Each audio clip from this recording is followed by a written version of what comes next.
레위기는 제가 누누이 말씀드렸다시피 재미가 없어요. 재미가 없고 많은 교인들이 레위기에서 다 이제 막히죠, 그렇죠? 성경을 읽겠다고 다짐을 하지만 레위기에서 다 막히고 여기 이제 다 이제 잠자는 구간, 금방 잠이 옵니다. 잠이 안 오면은 레위기 1장만 읽으면 바로 잠이 와요. 그 정도로 되게 이게 지루한데 그래도 성경에 기록되어 있고 또 레위기를 통해서 예수님이 뭐 십자가에 달려 죽으시고 왜 예수님이 중요한지가 레위기를 통해서만 알 수가 있습니다. 그 레위기를 통해서 우리가 하나님 예수님께서 우리에게 어떤 분이시고 왜 우리가 예수님 덕분에 영원한 생명을 얻고 그 길을 갈 수 있게 되었는지를 우리가 살펴보도록 하겠습니다. 그래서 우리가 좀 오래되었기 때문에 제가 간략히 요약을 하자면은 레위기는 제사 중심이죠. 제사 중심. 지금 우리가 제사를 안 드리지만 안 믿는 사람도 조상한테 제사 드리죠, 그렇죠? 그거랑 다르게 제사입니다. 제사 중심인데 그 레위 지파를 중심으로 제사를 드린다고 해서 레위기예요. 그 제사의 이 중요점은 무엇이냐면은 이 죄의 전가를 통해서 하나님과의 교제를 가능하게 해준다. 그러니까 죄를 넘기는 겁니다. 우리가 레위기를 조금만 보면 알 수 있듯이 그 짐승의 머리에 죄를 전가시켜서 짐승이 나 대신에 죽고 피를 흘리는 것. 그게 레위기의 이제 핵심이라고 볼 수가 있는데 그것도 방법이 있죠. 내 마음대로 하는 게 아니라 하나님께서 말씀하신 대로 제사를 지내야지 하나님과의 교제가 가능해졌다라는 게 레위기에 흐르고 있는 중요 포인트예요. 그러면 레위기와 신약 성경과 무슨 관계가 있느냐라고 했을 때 이 예수 그리스도께서 아까 제가 말씀드린 이 짐승을 내 대신에 죄를 전가해서 죽였다면은 예수님께서 그 짐승 같은 희생 제물로 죄의 대가를 치르셨다라는 게 신약과 연결이 되는 부분입니다. 그리고 우리가 왜 예수님의 이름으로 기도하고 말씀 보고 찬양할 수 있냐면은 예수님께서 그 죄의 전가, 그러니까 우리의 죄를 다 뒤집어 쓰고 죽었기 때문에 우리가 예수님의 이름으로 기도할 때 하나님과 직접적인 교제가 가능하고 예수님의 이름으로 우리가 모여서 예배를 드릴 때 하나님께 예배를 드림으로써 하나님과의 교제가 가능하다라는 점에서 레위기와 연결이 될 수가 있습니다. 그래서 우리가 지금 9장을 볼 텐데 일단 1장에서 5장까지는 예배자에 대한 지침, 그러니까 일반 백성들이 제사를 어떻게 드리는 것이 옳으냐. 그러니까 하나님께서 제사를 그냥 니네 마음대로 대충 뭐 하라 이게 아니라 다 하나하나 정해주셨어요.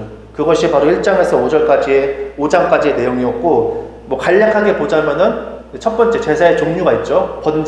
번제는 예배자의 죄를 씻는 겁니다. 짐승, 아까 제가 말씀드린 짐승에게 머리에 안수를 해서 짐승에게 내 죄를 전가시켜서 피를 흘리고 불에 태우는 것, 그것이 번제고, 소제라는 거는 이제 감사의 행위로서 그거는 이제 짐승이 아니라 곡식을 태웁니다.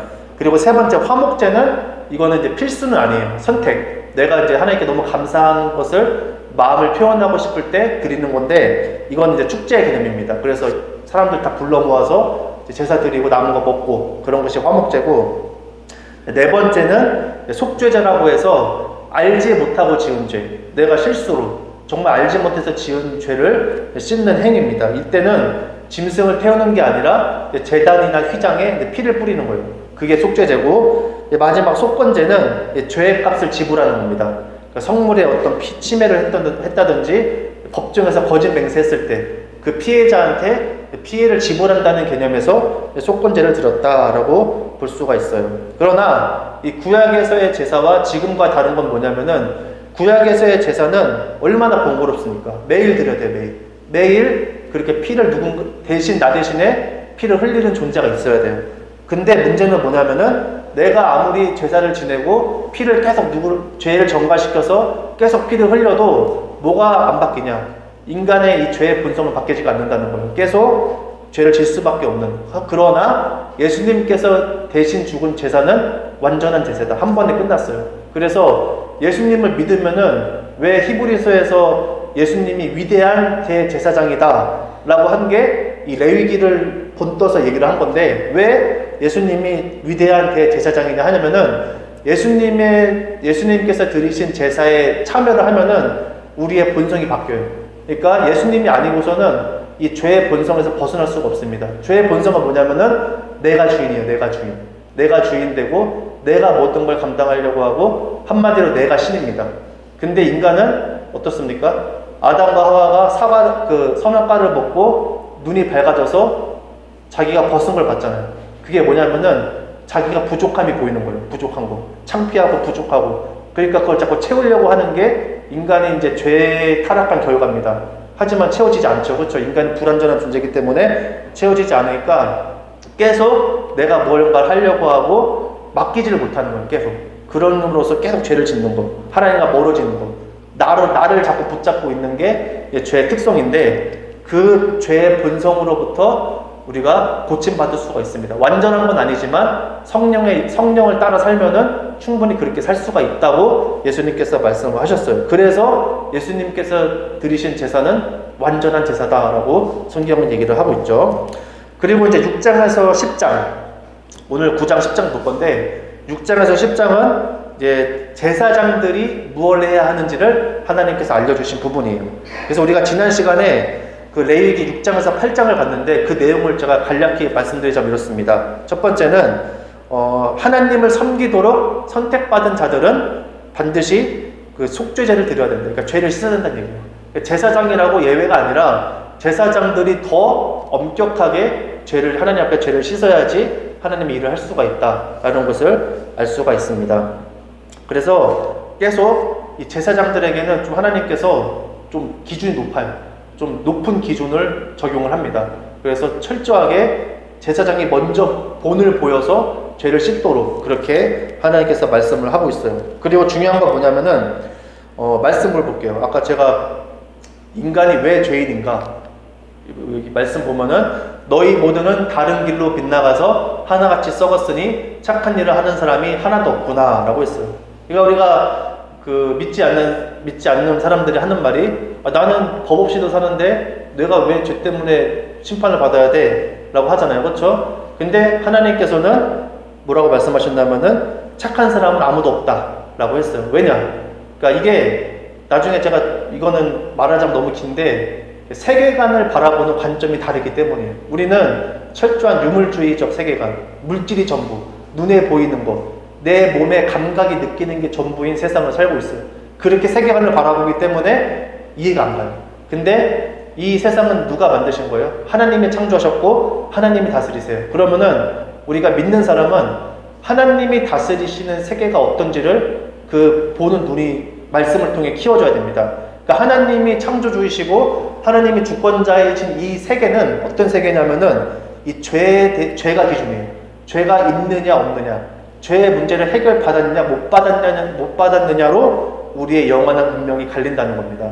이것이 매우 중요한데 그런 점에서 하나님께서 우리에게 하신 말씀은 죄에서 자유로우신 존재는 아무도 없다. 그러니까 하나님 아니고선 우리는 생명을 얻을 수 없다라고 분명히 말씀을 하고 있습니다. 그래서 제사를 지내라고 제사법이 레위기에 기록이 된 거죠. 그리고 그러면은 우리가 지금 레위기 이 구약 시대를 살고 있지 않잖아요. 그럼 우리 제사를 안 지내지만 우리는 매일 하나님께 죄를 사함받을 필요가 없겠네 라고 하지만 또 그것도 아니에요. 보면은 말씀이 이렇게 나와 있습니다. 우리가 죄가 없다고 말하면 우리는 자기를 속이는 것이요 진리가 우리 속에 없는 것입니다. 우리가 우리 죄를 자백하면 하나님은 신실하시고 의로우신 분이셔서 우리 죄를 용서하시고 모든 불의에서 우리를 깨끗하게 해주실 것입니다 라고 얘기를 했어요. 제가 저번에도 말씀드렸다시피 진짜 하나님을 믿고 마음의 중심이 하나님께서 보시기에 마음의 중심이 하나님으로 가득 찬 사람의 특징은 뭐냐면은 매일 죄를 회개해요.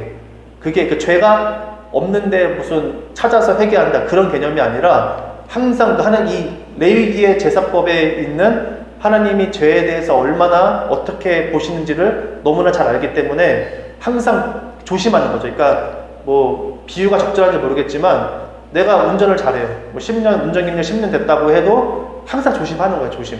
항상 안전운전하고, 주의 살피고, 주차할 때 사람 있나 없나 보고, 굳이 안 해도 눈만 감으면 운전할 수 있지만 계속 그렇게 조심을 하는 거예요. 그러니까 하나님을 믿는 사람도 진짜 잘 믿는 사람은 그렇게 살아요. 항상 조심해요. 죄가 내 삶을 침해한 건 없는지, 내가 하나님께 멀어진 건 없는지 매일 아침 저녁으로 계속 이렇게 둘러봅니다. 그래서 예수님께서 하신 말씀이 있는 자는 더 있고 없는 자는 더 없다. 그러니까 신앙도 한 번 경험하면은 막 배고픈 사람이 막 먹듯이 한 번 하나님을 경험하고 한 번 하나님의 거룩함을 경험한 이런 사람들은 계속 막 허겁지겁 먹어요. 하나님의 거룩함을 막 갈구하니까 허겁지겁 먹는데 경험하지 못한 사람들은 먹지를 못해요. 저도 못 먹어요. 그러니까 아픈 사람한테 우리가 진수성찬 차려도 못 먹잖아요. 이 몸이 안 맞잖아요. 똑같은 거예요. 영적으로 건강하지 않고 죽은 사람들은 아무리 진수성찬 차려도 못 먹어요. 먹으면은 먹지를 못해, 삼키지를 못해요. 근데 한번 이렇게 건강한 거 치유함을 받은 사람들은 허겁지겁 먹죠. 똑같은 겁니다. 그래서 이 죄에 대한 용서, 내가 이 죄가 내 삶을 얼마나 지배하고 있는지, 얼마나 영향을 끼치는지를 계속 점검하는 것이 그리스도인의 삶이다라는 걸 오늘 아까 말씀에서 분명히 보여주고 있고, 이것이 레위기, 이 죄의 문제를 어떻게 다루는가를 나타나는 데 있어서 레위기와 아주 밀접한 연관이 있다고 할 수가 있습니다. 오늘 이제 9장을 볼 텐데, 우리가 9장 1절이죠. 9장 1절에서 4절을 우리가 같이 읽도록 하겠습니다. 9장 1절에서 4절 함께 읽겠습니다. 시작. 8째 날에 모세가 아론과 그의 아들들과 이스라엘 장로들을 불러다가 아론에게 이르되 속죄제를 위하여 흠없는 송아지를 가져오고 번제를 위하여 흠없는 순양을 여호와 앞에 가져다 드리고 이스라엘 자손에게 말해 이르기를 너희는 속죄제를 위하여 수정소를 가져오고 또 번제를 위하여 1년 되고 흠없는 송아지와 어린 양을 가져오고 또 화목제를 위하여 여호와 앞에 드릴 숫소와 순양을 가져오고 또 기름 섞은 수제물을 가져오라 하라. 오늘 여호와께서 너희에게 나타나실 것임이라. 아멘. 라고 얘기를 했어요. 그러니까 아론과 회중에게 주는 모세의 명령입니다. 이게 뭐냐면은 이제 아론이 대제사장으로서 사역을 할 준비가 됐어요. 근데 그 첫 번째 제사에서 흠없는 송아지를 가져다가 자기 자신과 백성을 위해 제사를 드리라고 하는 겁니다. 근데 아론이 어떤 사람이었냐면은 이 얼마 전까지만 해도 금송아지를 만들었잖아요. 그렇죠? 근데 이제는 아론이 금송아지를 만드는 것과 대조적으로 흠없는 송아지, 하나님께서 말씀하신 대로 그렇게 송아지를 드립니다. 그러면 이 제사의 목적이 무엇이냐? 이 제사를 우리가 예배라고 생각을 하시면 돼요. 예배.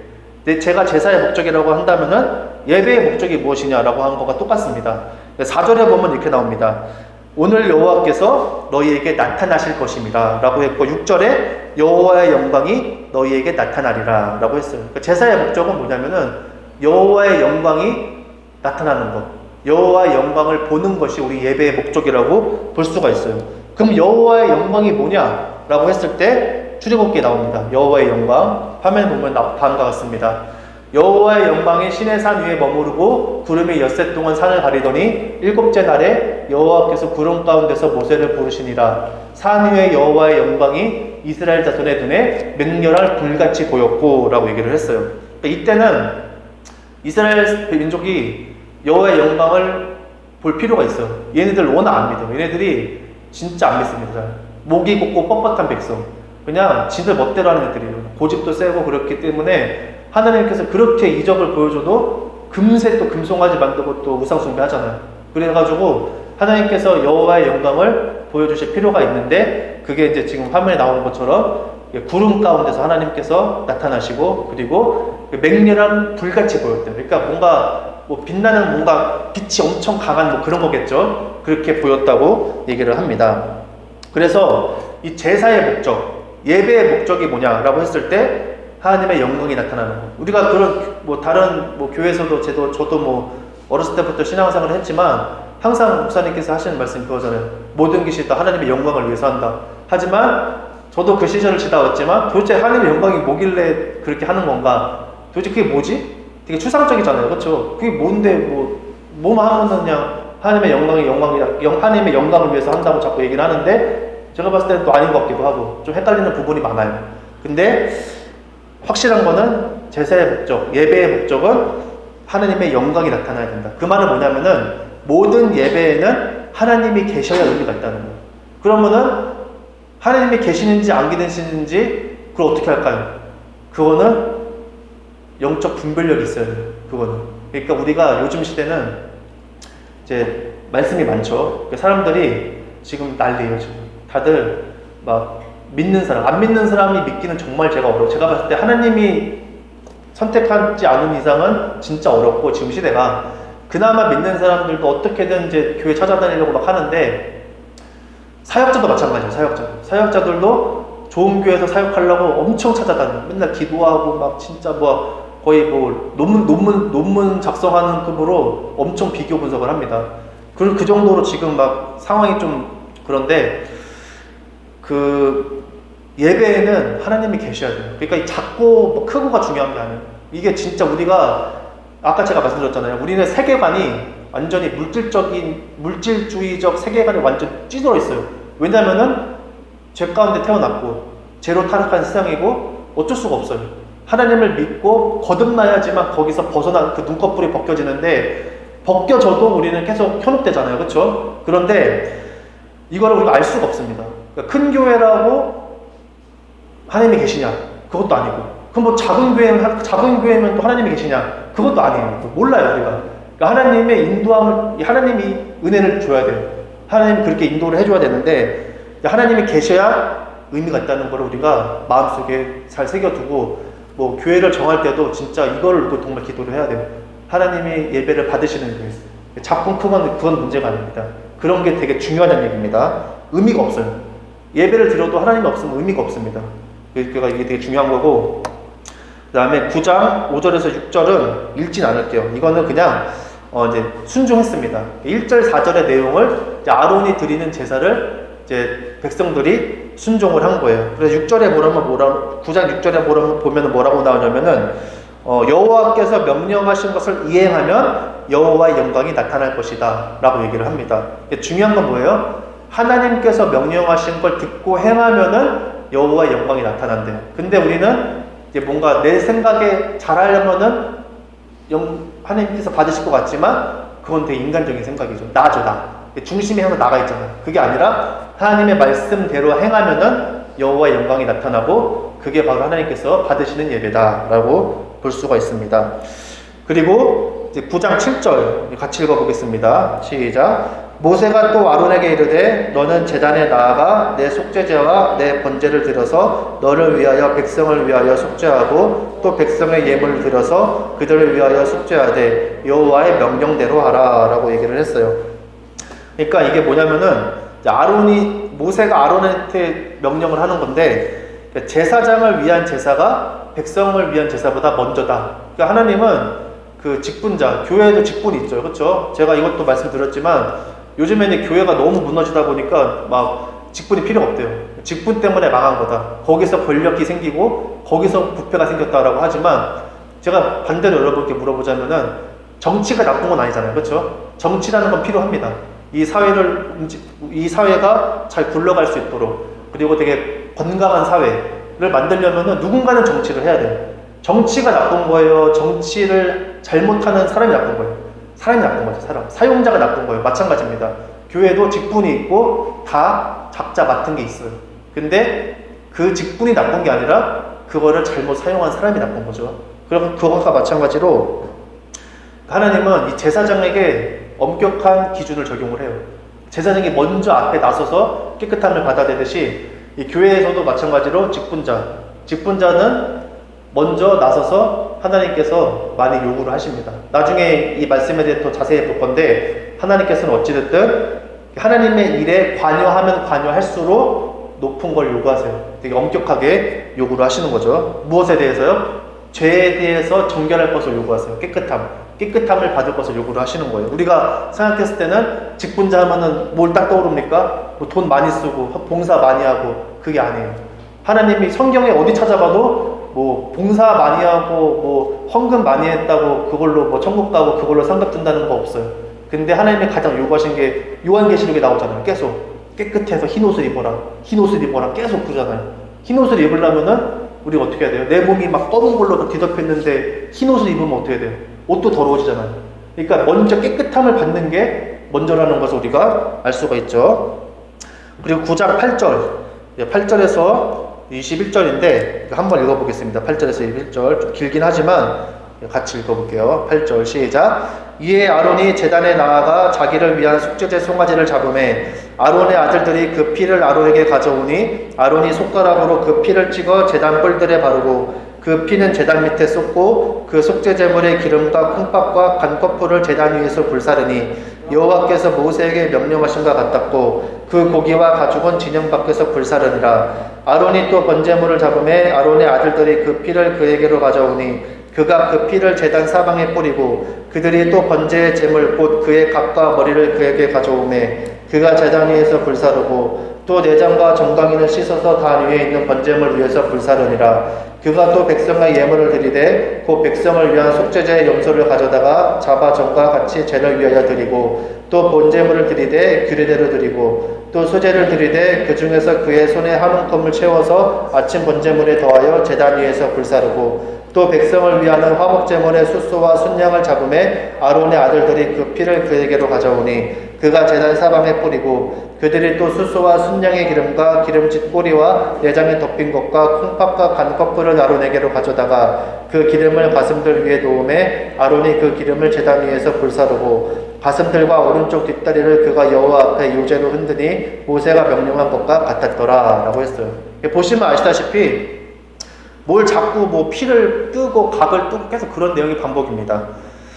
근데 우리가 레위기를 지금 아니면 읽지 않을 거예요, 분명히. 그쵸? 레위기를 볼 일이 없기 때문에 같이 읽은 겁니다. 이제 아론이 순종을 합니다. 모세가 아론에게 너 제사장이지? 하나님의 말씀, 내가 지금까지 너에게 일반 백성들, 제사장들이 드리는 제사에 대해서 알려줬으니까 너가 해봐라. 네가 대제사장에 임명됐으니까 해봐라. 해서 지금 아론이 듣고 지금 하는 거예요. 그대로, 배운 대로. 근데 아론이 어떻게 했냐면은 사실은 아까 제가 처음에 말씀드린 것처럼 제사의 종류가 있는데 그 종류를 뭐 하나만 드린 게 아니라 아론이 다 드린 거예요. 지금 제사의 종류별로 늘 바칠 수 있는 대부분의 짐승을 다 바쳤어요. 최대한. 그래서 왜 그랬냐면은 이것을 통해서 아론이 보여주고자 했던 거는 우리가 유추할 수 있는 건 이것입니다. 이 제사는 우리가 제사는 죄를 속죄하는 것에 있다고 했어요. 근데 우리가 아까 제가 말씀드렸다시피 우리가 하나님 앞에 죄를 용서를 받죠. 그럼 우리가 이제 보통 뭐 예를 들어서 하나님 제가 누군가를 미워했어요. 아니면은 뭐 누구를 뭐 이렇게 뭐 하나님이 하지 말라는 거 그런 거 했어요. 뭐 너무 내가 물질을 쫓았습니다. 그런 어떤 되게 구체적인 걸 기도하는데 물론 그것도 중요하지만 여기서 이제 아론이 말하고자 하는 것은 뭐냐면은 우리가 그런 어떤 내가 저지른 죄 하나만 놓고 기도하는 게 아니라 인간의 죄악성, 내 안에 이 죄를 행하고 싶어 하는 이 본성이 있다는 것을 염두를 해두고 그것을 놓고 우리가 하나님께 예배를 드리자라는 것을 아론이 지금 보여주고 있는 거예요. 그러니까 좀 우리가 뭐 나무를 볼 것이냐 숲을 볼 것이냐라고 했을 때 이 부분은 지금 숲을 보자는 거예요. 숲. 그러니까 우리가 자꾸 왜 죄를 짓느냐? 우리는 죄로 타락한 존재, 인간이라는 존재가 그렇기 때문에 우리 안에 있는 이 죄의 본성, 이 죄악성을 놓고 하나님께 우리가 예배를 드리자 이 얘기입니다. 그것을 생각하자 이 얘기예요 지금. 그리고 제사를 통해서 우리는 하나님이 정하신 수단에 따라서 예배하는 일에 전념해야 한다. 또 마지막으로는 예배를 통해서 우리가 하나님께 기도하는 건 뭐냐? 하나님의 복을 받기를 우리가 기도를 할 수가 있다는 거예요. 그리고 9장 22절 보겠습니다. 9장 22절에서 24절 우리 함께 읽겠습니다. 시작. 아론이 백성을 향하여 손을 들어 축복함으로 속죄제와 번제와 화목제를 마치고 내려오니라. 모세와 아론이 회막에 들어갔다가 나와서 백성에게 축복하매 여호와의 영광이 온 백성에게 나타나며 불이 여호와 앞에서 나와 제단 위에 번제물과 기름을 사른지라. 온 백성이 이를 보고 소리 지르며 엎드렸더라 라고 얘기했어요. 중요한 그 부분인데 여호와 앞에서 불이 나왔대요. 불. 이게 뭐냐면은 지금 아론이 이제 번제단 앞에서 하나님의 말씀을 선포를 하고 백성들에게 복을 빌어줬어요. 그러니까 우리 지금으로 말하자면 설교하고 이제 끝낸 거예요. 근데 온 백성이 이를 보고 소리 지르며 엎드렸더라. 이 말은 뭐냐면은 기뻤다는 거예요. 기쁨으로 소리쳤다. 그 얘기입니다. 그래서 여호와 앞에서 불이 나왔다. 그러니까 하나님이 나타나신 거예요. 하나님의 임재가 나타났을 때 반응이 어땠냐면은 침묵이 아니었어요. 기뻐 외쳐서 하나님을 환영하고 무엇보다 그들은 엎드려졌다. 철저히 엎드렸다. 이 말이에요. 그래서, 뭐, 이것도 제가 항상 몇 번 얘기했지만, 유튜브에 보면은 이제 뭐 천국 갔다 왔다 뭐 그런 사람이 있어요. 저는 천국 갔다 왔는지 안 갔다 왔는지 어떻게 하느냐. 교회 안에서도 의견이 분분합니다. 근데 확실한 거는 천국 갔다 온 사람들은 삶이 변해요. 인간이 확 변합니다. 우리 뭐 안 믿는 사람들도 암 걸려서 죽었다 살아나면은 확 변하잖아요. 고기 그렇게 먹던 사람이 맨날 막 풀만 먹고 막 어디 자연은 싫어하던 사람이 갑자기 막 산속에 살고. 그게 왜요? 죽었다 살아났기 때문에. 근데 천국 갔다 온 사람들도 죽었다 살아났기 때문에 삶이 확 변합니다. 근데 그 사람들의 증언, 외국 사람 포함해서 그 증언 중에서 공통적인 게 뭐냐면은 하나님의 영광 앞에 섰을 때 특징, 엄청난 두려움으로 바로 그냥 엎드렸다는 거. 엎드릴 수밖에 없대요. 그냥 자동, 뭐 그냥 무조건 반사. 그냥 바로 그냥 엎드렸더라 라고 다 똑같이 고백을 해요. 지금 이것도 마찬가지입니다. 지금 이스라엘 백성들이 어떻게 했대요? 소리 지르며 엎드렸대요. 누가 시키지도 않았는데 엎드렸다. 그러니까 하나님을 경험한 사람들은 엎드릴 수밖에 없어요. 이거는 뭐 교회에서도 뭐 우리가 하나님께 엎드려야 됩니다. 절대 안 됩니다. 우리는 하나님께 엎드리지 않도록 태어났어요. 그렇게. 죄 가운데 태어났다는 건 바로 그겁니다. 그러니까 엎드리고 싶어도 엎드릴 수 없고 목이 빳빳해진 상태로 우리는 그렇게 태어난 존재예요. 그러니까 내가 한다고 되는 게 아니에요. 하나님을 만나야 돼요. 그러니까 하나님을 경험하면은 저절로 엎드린다. 이 얘기입니다. 그래서 이걸 보면서 우리는 알 수가 있는 거예요. 내가 지금 하나님을 경험을 했는지 안 했는지. 내가 엎드린 적이 경험도 없고 엎드리고 싶지도 않고 그냥 뻣뻣하게 있으면은 그 뭐예요? 내가 신앙생활 오래 했지만 하나님을 경험하지 못하고 하나님을 내가 만나긴 했을까? 그것이 가장 지금 고민이 되는 문제인 거죠. 그러니까 신앙생활을 하면서 내 삶의 근심, 걱정, 염려가 없어지는 게 그게 고민이야. 지금 그게 문제가 아니라 신앙생활을 했는데 내가 엎드린 적이 없다. 지금 그게 진짜 문제인 거죠. 가장 큰 문제. 그거를 우리가 이제 알 수가 있는 거죠. 그래서 이 엎드린다는 건 뭐냐면은 하나님을 인정하는 거예요. 하나님을 인정하는 거예요. 그래서 신명기에 보면 이런 말씀이 있습니다. 너희가 하나님을 인정하고 그의 규례와 법도를 지켜 행하라. 근데 자세히 보면은 하나님의 말씀을 듣고 지켜 행하라는 말을 우리가 너무 많이 들었어요. 근데 그 하나님의 말씀을 듣고 지키고 행하려면은 가장 먼저 여호와를 인정해야 돼요. 인정. 하나님의 위대하심과 거룩하심을 마음속 깊이 인정을 해야지 그 다음 말씀이 내가 들은 그 말씀을 지키고자 하는 마음이 생겨요. 근데 인정을 안 하면은 성경은 순서가 정확해요. 엄청 논리적입니다. 이게 무슨 뭐 덮어놓고 믿는 그런 말씀이 아니라 하나님께서 되게 논리적으로 설명해 놨어요. 그러니까 마음으로 인정을 안 하면은 들리지도 않고 들어도 믿음이 없어요. 믿음이 안 생겨요. 그러니까 이게 마음속 깊이 하나님을 인정을 하는 것이 먼저다라는 것을 우리가 엎드리는 그 행위를 통해서 알 수가 있는 겁니다. 그러니까 말씀을 듣고 행하기 위한 선행 조건은 무엇이냐? 하나님의 위대하심과 거룩하심을 인정하는 거예요. 내가 그 인정을 안 한 사람이 안 하면은 그 다음이 될 수가 없다는 얘기죠. 그래서 레위기 9장을 우리가 봤는데 이 레위기 9장 이거는 이제 이렇게 정리를 할 수가 있습니다. 모든 규례와 의식의 목적은 하나예요. 뭐냐? 하나님의 영광을 나타내는 것. 그리고 여기 우리가 레위기를 보면은 막 많아요. 옷도 많고 제사도 많고 막 그런데 이게 다 뭐냐면은 준비입니다. 준비. 하나님의 임재를 준비하고 이 죄라는 장애물이 없도록 그렇게 하는 건데 중요한 거는 아무리 제사를 막 좋은 걸로 준비를 해도 하나님의 임재를 반드시 보장하는 건 아니라는 얘기예요. 우리가 마침 그렇잖아요. 그렇죠? 다른 말씀 보면은 이스라엘이 그 말기에 하나님께서 뭐라고 말씀하십니까? 너희의 제사가 가증스럽다. 이스라엘이 이때는 진짜 막 주머니 탈탈 털어가지고 진짜 막 되게 소박하게 드렸어요. 그때 하나님도 엄청 기뻐했어요. 이스라엘이 이제 부자가 되고 이제 나라가 강해지고 그때는 막 금으로 도배하고 막 짐승도 막 몇천 마리씩 그렇게 막 드렸어요. 근데 하나님이 역겹다고 그랬어요. 그러니까 중요한 건 뭐냐면은 마음, 우리의 자원하는 마음이라는 얘기죠. 그래서 그 말씀 가운데 이런 말씀이 있습니다. 화면에 보겠습니다. 경건함과 두려움으로 하나님을 기쁘시게 섬길지니 우리 하나님은 소멸하는 불이심이라 라고 했어요. 뭐래요? 경건함과 두려움으로 하나님을 어떻게 섬기냐면 하나님을 기쁘시게 섬기세요. 제가 아까 그 두려움 말씀한 게 그겁니다. 하나님의 영광 앞에는 엎드릴 수밖에 없어요. 그 두려움이라는 거는 막 무서워서 덜덜 떠는 게 아니라 말로 설명이 안 돼요. 이 세상에는 그런 존재가 없기 때문에 말로 설명은 안 되지만 엄청난 위대한 존재입니다. 위대한 존재. 말로 형용할 수 없는 위대한 존재이기 때문에 그 영광을 빛 앞에 서면은 두려운 거예요. 엎드릴 수밖에 없는 거죠. 그 말이 지금 히브리서도 나와 있습니다.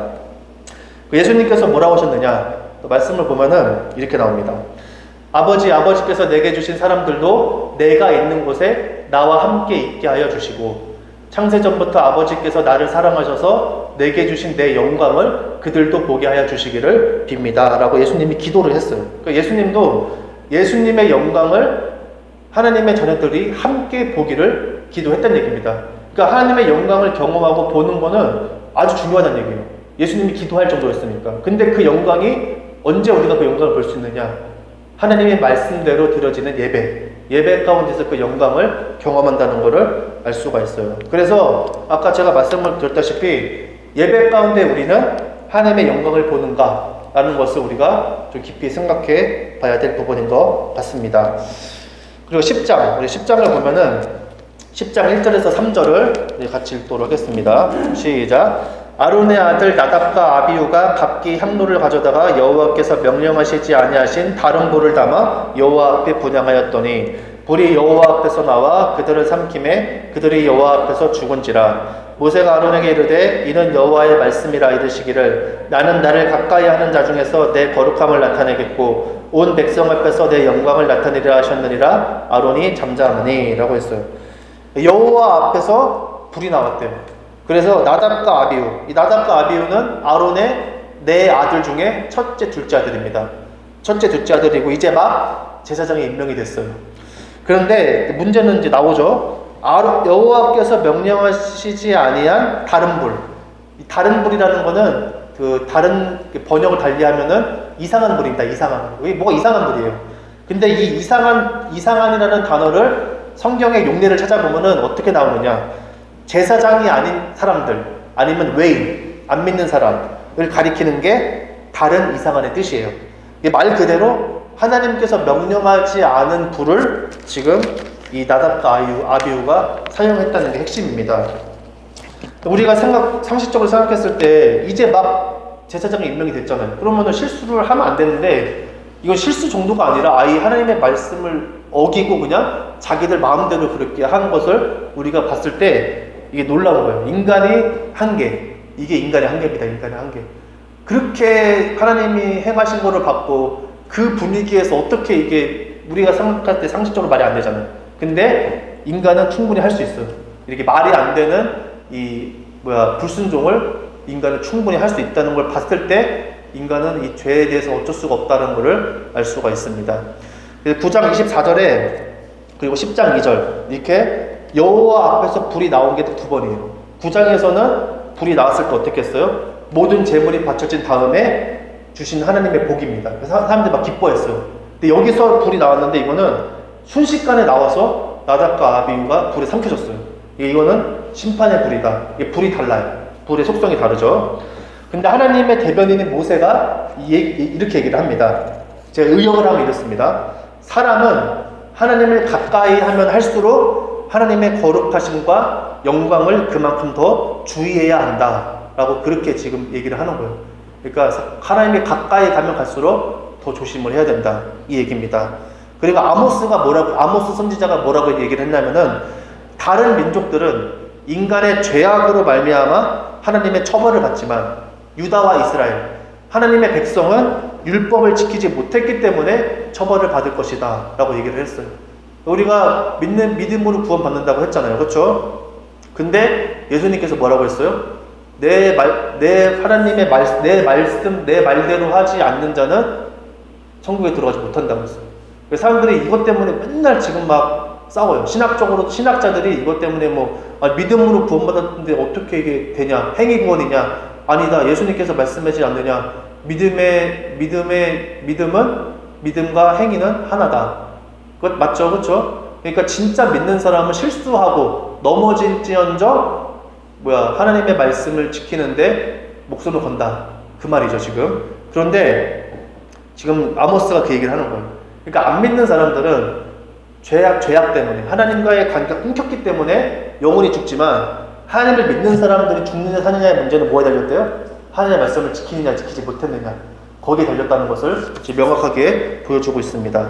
그래서 거룩한 사람들, 누가 거룩한 사람들이에요? 우리잖아요. 우리 하나님의 부르심을 받은 여기 앉아 계신 모든 우리가 거룩한 사람들로 하나님께서 인정을 해주시는 거예요.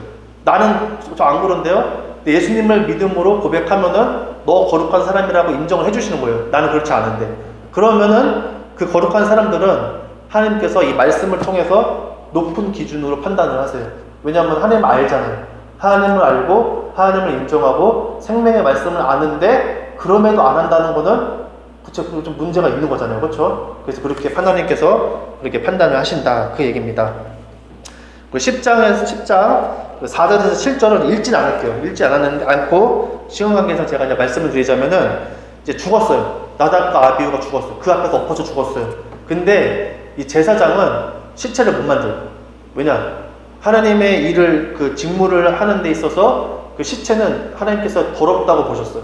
그래가지고 제사장은 그걸 못 만집니다. 시체를 못 만지고 대신에 제사장들은 친족은 괜찮아요. 친족. 뭐 자기 가족은 괜찮은데 이제 대제사장 같은 경우는 아예 절대 금지입니다. 내 어머니가 거기서 어떻게 그럴 일은 없지만 거기서 이제 뭐 돌아가시면은 못 만져요. 자기는 대제사장으로 역할을 해야 되기 때문에 못 만집니다. 근데 지금 이거는 그래서 사촌들이 대신 장사를 지냈다 그 얘기예요. 여기 말씀의 핵심은 뭐냐면은 제사장으로서 하나님을 섬기는 일에 전적으로 하나님께서 헌신할 것을 요구하신다는 거예요. 그러니까 제사장도 직분이잖아요. 그렇죠? 그러니까 직분을 가진 사람은 교회 공동체 직분을 가진 사람은 좀 더 많은 헌신을 요구하신다. 그러니까 다 좋을 수는 없다 이거. 내가 포기해야 할 부분이 반드시 있다라는 것을 얘기를 하고 있어요. 그리고 제사장은 지금 누굽니까? 우리예요, 우리. 신약에서의 제사장은 다 예수님 믿는 사람 한 사람이 다 제사장이에요. 왜냐하면 우리는 예수님의 이름으로 예수님의 핏값으로 하나님께 직접 나아갈 수가 있잖아요. 그렇기 때문에 우린 제사장으로서 우리도 그리스도인으로서 삶에서 포기해야 하는 부분이 반드시 있어요. 그건 아무도 몰라요. 나와 하나님과의 관계에만 알아요. 근데 우리도 반드시 포기해야 되는 부분이 있다라는 얘기입니다. 10장 8절에서 11절을 우리 한번 읽어보겠습니다. 시작. 여호와께서 아론에게 말씀하여 이르시되 너와 내 자손들이 회막에 들어갈 때에는 포도주나 독주를 마시지 말라. 그리하여 너희 죽음을 면하라. 이는 너희 대대로 지킬 명령형 규례라. 그리하여야 너희가 거룩하고 속된 것을 분별하며 부정하고 정한 것을 분별하고 또 나 여호와가 모세를 통하여 모든 규례를 이스라엘 자손에게 가르치리라 라고 했어요. 그러니까 아들이 죽고 이제 아론에게 하나님께서 단독으로 처음 말씀을 하세요. 뭐라고 하셨냐면은 너 그 회막 그러니까 성막에 들어오고 나갈 때 술 먹지 마. 이거는 네가 영영히 지켜야 할 규례다. 왜냐? 술을 먹으면은 어떻게 돼요? 판단력이 흐려지잖아요. 제사장들의 직무는 뭐냐면은 10절에 나오죠. 너희가 거룩하고 속된 것을 분별하며 부정하고 정한 것을 분별해야 된대요. 그리고 판단해야 돼요. 하나님의 뜻이 어디에 있는지를 항상 판단해야 되는 게 제사장의 몫입니다. 근데 술을 자꾸 좋아하면은 그게 어렵잖아요. 그렇죠? 자꾸 판단력이 흐려지고 실수도 하니까 그러지 말라는 거죠. 그리고 제가 아까 말씀드렸다시피 우리가 제사장이잖아요. 우리가 신약에서는 우리 한 사람 한 사람이 제사장이에요. 그럼 우리도 마찬가지로 거룩하고 속된 것을 분별하고 부정하고 정한 것을 분별해야 돼요. 신약에 보면은 계속 하잖아요. 기도해라, 분별하려면 기도해야 된다. 계속 그렇게 얘기하는 게 우리 스스로 판단을 해야 돼요. 그러니까 한국교회의 특징, 제가 이것도 맨날 말씀드리는 건데 너무 목사에게 의존해요. 성도들이 너무 다 맡겨요. 자기의 영혼을 너무 목사한테 맡겨요. 그러면 안 됩니다. 내가 말씀을 알고 내가 하나님과의 관계에서 내가 분별해야 돼요. 그렇잖아요. 아니 목회자가 졸졸 따라다니면서 1대1 케어 해줄 수 없잖아요. 목사는 하나님의 말씀을 선포하는 사람일 뿐이지 그거를 이제 내 심령, 내 영혼을 챙기는 건 내가 해야 돼요. 아무도 안 해줍니다. 그래서 이 제사장으로서의 우리의 역할을 우리가 분명히 잘 알아야 되는 이유죠. 그러니까 판단을 해야 돼요. 그러면 누군가 얘기를 합니다. 술 먹어도 되냐? 교인들 술 먹어도 되냐? 청년들 물어보면서는 네 하고 싶은 대로 하라 그랬어요. 네 하고 싶은 대로 해라. 그걸 물어보는 이유가 뭡니까? 먹고 싶은 얘기를 듣고 싶으니까. 그거잖아. 이미 먹고 있어요, 그 친구는. 근데 문제는 뭐냐면은 내가 분별력을 잃으면은 안 된다는 거예요. 예를 들어서 밥 먹어도 스테이크 썰다가 포도주 한 잔 먹을 수 있죠. 그 친구는 술을 전혀 안 먹는 사람이에요. 근데 스테이크에 뭐 분위기상 뭐 포도주 한 모금. 근데 문제는 그럼 포도주 한 모금만 먹으면 돼요? 이렇게 묻는 사람은 과연 한 모금만 먹느냐는 거예요. 그렇지 않잖아요. 우리가 알고 있습니다. 그러니까 이게 항상 내가 분별하는데 지장이 없는 게 중요한 거지, 그게 문제가 아니다. 대신에 직분자는 아까 얘기했죠? 포기해야 되죠. 왜냐면은 다른 사람이 그걸 보고 시험에 들 수 있잖아요. 그러니까 하나님과 가까이 가는 사람들은 포기해야 되는 게 많다는 게 바로 그런 의미입니다. 그리고 이제 다른 거는 이제 시간 관계상 다 할 수가 없을 것 같고, 이제 중요한 거를 제가 말씀을 보겠습니다. 10장에서는 이제 다 봤습니다. 다 본 거고, 나답과 아비후가 죽은 게 가장 큰 사건이에요. 그래서 이거를 이제 정리를 하자면은, 이제 하나님을 가까이 할수록 판단받는 기준이 더 엄격하다. 여기에 대한 성경 말씀 보고 마치도록 하겠습니다. 자, 보겠습니다. 무릇 많이 받은 자에게는 많이 요구할 것이요 라고 했어요. 그럼 나는 적게 받았으니까 적게 요구하겠네. 너무 좋다. 이게 진짜 그거 아니에요. 여러분, 천국이 다 같이 천국이 아닙니다. 상급이 있어요. 상급. 근데 천국 갔다 온 사람이 그러더라고요. 또 이것도 공통된 증언. 천국 갔다 온 사람이 똑같이 하는 말. 첫 번째는 여호와 하나님의 영광을 봤더니 너무 두려워서 엎드릴 수밖에 없었다. 살려달라고 할 수밖에 없었다. 두 번째는 상급이 있더라. 이 세상에서 어떻게 살았느냐로 천국에서 삶이 다르다라고 얘기를 하더라고요. 어떤 사람은 뭐 궁전에 산대요. 거의 궁전에. 그 사람은 세상에서 뭐 했냐 봤더니 그냥 여기에서는 그냥 평범하게 살았어요. 근데 막 하나님 교회를 위해서 막 물질 막 없는 거 다 드리고 하여튼 그렇게 했대요. 그렇게 했던 거예요. 근데 그 사람의 금액을 다 합치면은 뭐 재벌이 그냥 한 번 내는 거랑 똑같겠죠. 근데 하나님은 그게 아니에요. 평생의 그 마음이 쌓인 거예요. 마음과 행위가 쌓인 거죠. 어찌됐든 많이 받은 자에게는 많이 요구한다. 이거를 봤을 때 우리가 간증 많잖아요. 그렇죠? 하나님을 진짜 깊이 만난 사람들은 하나님이 엄격해요. 엄격하고 더 막 매섭게 훈련시킵니다. 왜 그래요? 자식들도 잘된 그 세상에서도 그렇잖아요. 뭐 예를 들어서 뭐 요리 장인들, 뭐 제자들 보면은 막 엄청 막 스승한테 막 무슨 시집살이가 이런 시집살이, 부모도 그렇게 안 해요. 부모는 그렇게 당연히 안 하죠. 그렇죠? 시집살이가 얼마나 심한지 몰라요. 근데 하나님도 마찬가지입니다.